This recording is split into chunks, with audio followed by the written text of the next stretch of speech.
Ito ang Istorya Pinas.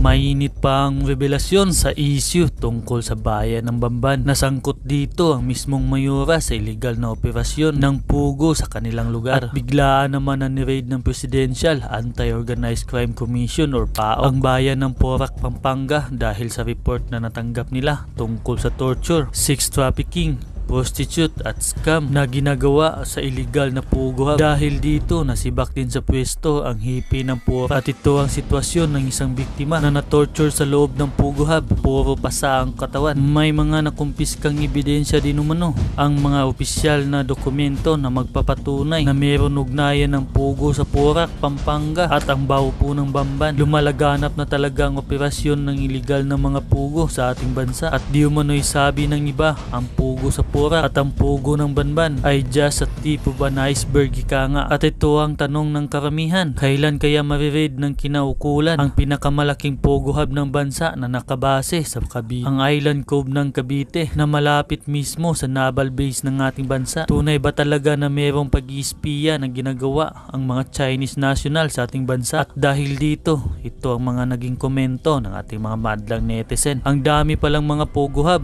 dapat mag-inventaryo na ang government. Kagaya ng Island Cove, dapat ilang pugo hub ba meron ng Pilipinas? Mag-conduct din kayo ng investigasyon, sir ma'am, sa Bureau of Customs. Sigurado binayaran sila para lang makapasok ang mga illegal activities. Kailangan kasuhan din sila. Lagot yung team leader niyan. We-assign na naman sa Mindanao yan. Ayaw ng mga pulis na ma-raid yan. Kumikita ang mga pulis na korap. Asap habang hindi pa huli ang lahat. Paalisin na sa lalong madaling panahon ang mga pugo operation dito sa ating bansa. Ipanawagan natin sa presidente at mga senador at congressman yung pugo sa Cavite ipasara na din. At lahat ng pugo sa bansa isara na at i-deport ang mga workers. Paano yan? Illegal pala yung pugo sa Porac. Sana aksyonan at alisin na lahat ng pugo. Puro Chinese lang ang mga empleyado, kunti lang ang Pinoy. Opo ma'am. Opo. Meron ho tayong bagong napasok. Well, technically, hindi pa natin napapasok. Kasi hindi pa namin po pinapasok yung premises ng naturang Pogo. Meron ho tayong na-rescue na 157 foreign nationals at saka 36 na mga Filipino nationals po. Ngayon po, doon sa 157, actually 158 na. Kasi kaninang madaling araw, mga 12:30 na madaling araw, biglang kumakampag yung loob ng compound. Tapos, nung tiningnan ng mga nagbabantay doon sa outside perimeter ng mga Special Action Force, merong isang 27 anyos na Chinese national, lalaki, may daladalang bunk bed, no? Yung isang bahagi ng cam, dala-dala niya at nakaposas po siya doon at punong-puno po siya ng pasak, no? So, kanina madaling araw po lamang yan. So, from 157, 158 na po yung ating na-rescue na foreign nationals. Tatlo po dito ay confirmed na mga Chinese nationals na kidnap victims. Kung hindi po ninyo alam pa po, itong ating... hello? Yes, go ahead po, sir. Itong ating pinasok na... itong ating raid na Pogo, Lucky South 99, kung tawagin po ito ng mga in-check ay Park 3. Parke 3. Ito po yung pinaka-notorious na kidnap area at saka murder area dyan po sa Region 3. Sir, ang sabi niyo po hindi niyo pa po napasok yung buong compound. Kailan po natin balak po kumbaga makita po? Bakit hindi mapasok, Sir Winston? Nag-issue po ang judge ng search warrant noong June 4, kung hindi ako nagkakamali. Tapos nung June 4, yung in-issue po niyang warrant ay may kulang po. Hindi niya na-indicate doon yung mga items to be seized. Ano yung mga bagay-bagay na pwede nating tangayin doon sa lugar. Dahil sa kakulangan, infirmity ng search warrant, hindi po, nagkalangan po muna kami pumasok sapagkat wala pong silbi na pumasok kami doon tapos wala naman kami madadalang mga ebidensya. So ang ginawa na lang po namin was nanawagan kami kung may mga tao doon sa loob na magsilabasan. Ngayon, unfortunately po, kaya inaalam pa rin po namin, kami nag-iimbestiga, mga alas 10:30 pa lamang pala nung June 4, nag-click na kami ay mag-ooperate sa puguhan na yan. Kaya yun yung mga kumalat na mga videos na maraming nagtatakbuhan na mga foreign nationals. Kasi nga nalik na yung aming operation. Kabayan Ted, kung hindi ako nagkakamali, hindi bababa ng 1,000 foreign nationals dapat ang inabutan namin doon. Kaya lang, gawa ng leak na aming hinihinala, less than 200 na lang yung na-rescue natin na foreign nationals dyan. Okay, sige. So dahil doon sa defect ng search warrant, kaya po kayo hindi nakapasok ng lubusan. Okay. Opo. So, go ahead. tama po yun, kabayan. So, nung June 5, pina-correct po namin. Pero kami po ay lubhang nalungkot na sa halip na i-correct lamang po ng judge yung pagkakamali doon sa unang search warrant na na-issue. Nung pangalawa po ay tuluyan niya nang dininay yung search warrant. Kaya hindi na ho kami pumasok at ngayon kami nag-a-apply ng panibagong search warrant. Nako ha. Sandali lang. Bakit po na-deny ni judge yung yung inyong application po for the rectified search warrant?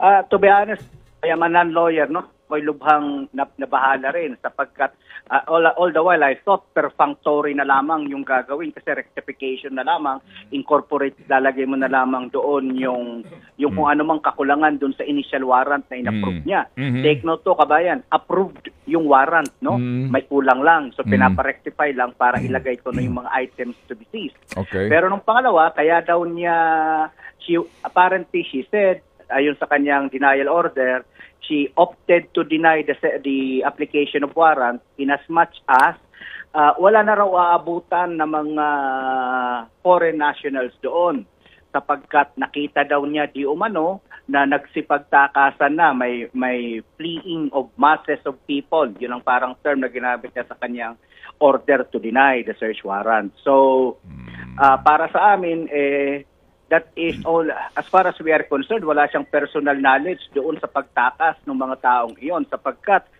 di umano nakita lamang ay yung mga nasa social media, di ho ba? Opo. So, wala siyang personal knowledge sa alleged na pagtakas ng mga tao. At kami nga ay nalulungkot lalo ngayon kasi itong pagkataas ng isa ngayon, yung nakalabas. Bukbuk sarado po, kulang na lang mamatay sa dami ng pasa eh. Ito yung indikasyon na marami pa po tao doon sa loob. So we have to get inside the compound to rescue pa kung may mga nakatali pa doon o may mga patay na katawan na doon. Sige, so sa ngayon po, ano ang actual situation on the ground? Ang mga tauhan po ninyo hindi pa rin makapasok sa loob?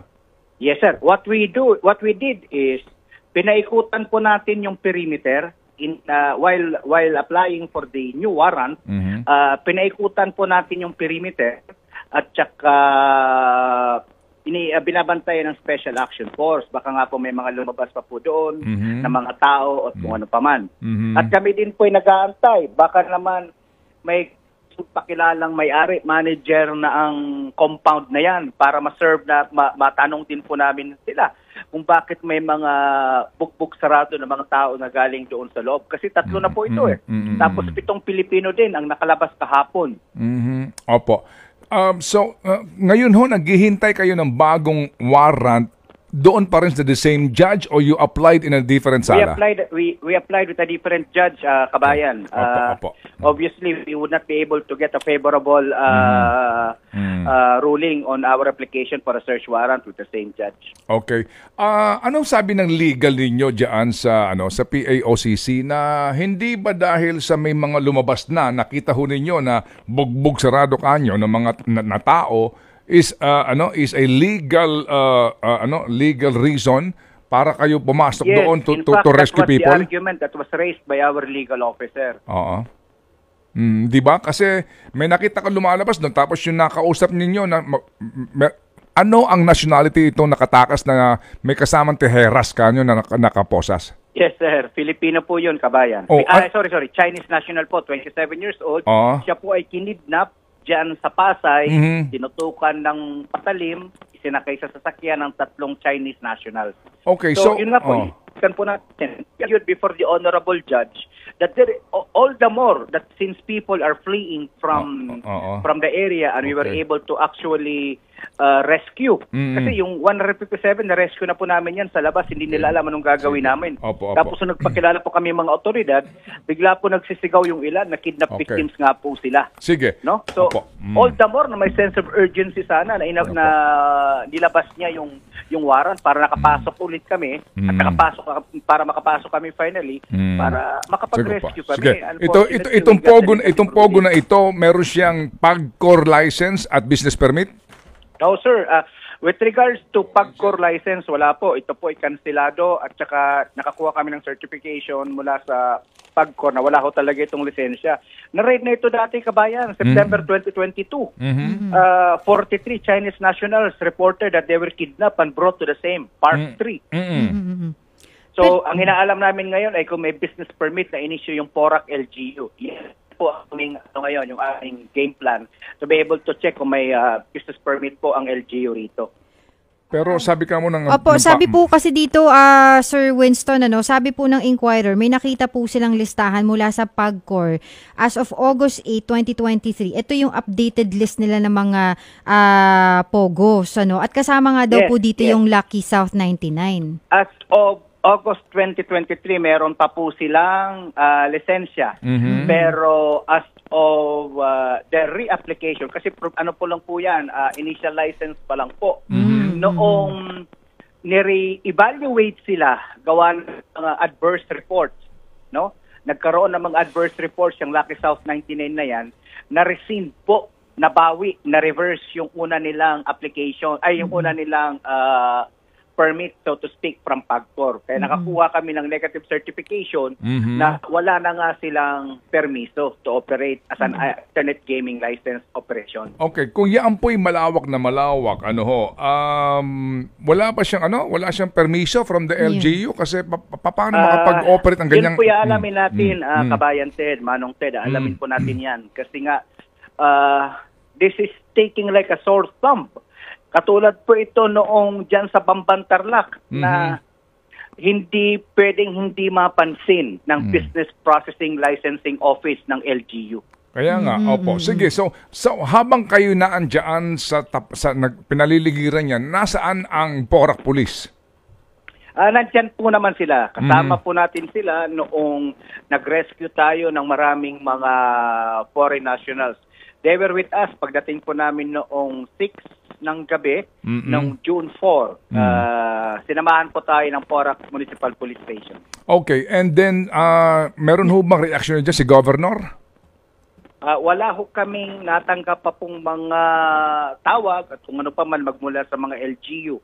Pero yun nga po ang aming game plan ngayon, our next course of action is to be able to check if this has been granted a business permit by the PORAC LGU. Okay. Nasaan ngayon yung mga inyong nasaklolohan na rescue, kabayan?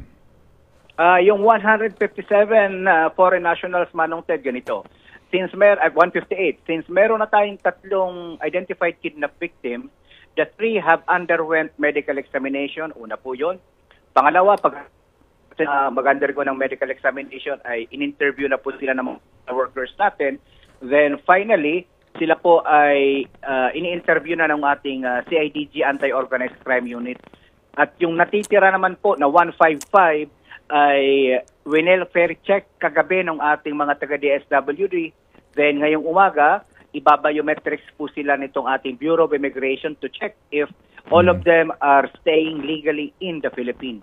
Okay, sige. So sa ngayon po, walang nakakalabas at nakakapasok sa compound? Walang nakakapasok. Nakakalalabas meron. Yung mga lumalabas na mga nakakulong doon, na mga na tumatakas, so to speak. Kailan ang huling may nakatakas? Anong oras? Kaninang 12:30 na madaling araw. Okay. Wala nang sumunod? Wala pa po. So, bali 8 po yan. 7 kahapon ng hapon at 1 kanina madaling araw. Sige. And then, as we speak now, yung bang search warrant ay pinoproseso na? Yes, sir. Opo. papunta po sa Central Luzon. Hindi ko na lang po muna sasabihin kung sa Central Luzon yung ating application. But it is quite obvious that we will not apply for a warrant in Angeles City na may cover nitong PORAC because of the sensitivity of the matter. We will apply for a warrant in another, in a different disinterested court. So it follows na ang mga tauhan ninyo wala pang tulog. Sir, almost 3 weeks na hong nagsasalitan kami kung sino ang matutulog at kung sino hindi matutulog. Ako personally, in the last 4 days po, 2 oras pa lang po ang tulog ko. Kape na lang ang nagpapagising sa amin ng mga direktor namin. Okay. So sa ngayon, sir, wala pang identification kung sino talaga ang may-ari niyan. At gaano yung kalawak, can you describe to us yung pati yung mga building niya? Napakalawak ho nung niliparan ho namin ng mga drones. Parang 10 hectares, sobra po eh. Kasi ito pong Grand Palacio Royal, kung saan pasok itong compound na ito ng Lucky South 99. Kung hindi ako nagkakamali, bahagi po ito nung dating golf course ng Grand Palacio Royal dyan sa may PORAC. No, so, yung buong compound na yan ng Grand Palacio is more than 100 hectares. No, yung buong compound na yan. Ayon sa aming unang mga nakuhang impormasyon, yung dating golf course was about 30 hectares of the entire 100. And then this particular Pogo, illegal Pogo ang tawag natin dyan. Scam farm na tinatawag. Parang nasa 10 point something hectares. Malawak po siya. 3 phases siya. Phase 1, 2, and 3. Then may mga villa po siya sa katabi. Yun yung phase 4. So, malawak. Kung liliparan ninyo ng drone, nung nakita ko, mas malawak pa sa Bamban. Ito yung dating golf course na hindi na nag-operate. Yes, yes. Tapos dati yan, may mga parang hotel dyan para doon sa mga Koreanong bisita nito na kinonvert into Pogo. Yes, Manong Ted. Tama po. Okay, sige. So, may tanong ko pa, Angela? Tatanong ko lang po kung may posibilidad po na may ugnayan ito pong Pogo na ito sa Pogo sa Bamban. That is a very interesting question. Kaya nga tinanong ni Manong Ted kanina kung na-identify na namin. Yes po, na-identify na po natin kung sino yung mga ulo sa likod ng Pogong ito. At kung ang tanong ay may kaugnayan, malalaman po natin sa susunod na mga araw pagkatapos ng aming formal investigation. Okay. Pang-ilan po ito doon sa 400 na meron pong na Pogo operators? Agoy, kabayan, this is only the number 4 out of 402. Pang-4 pa lang. So, yun,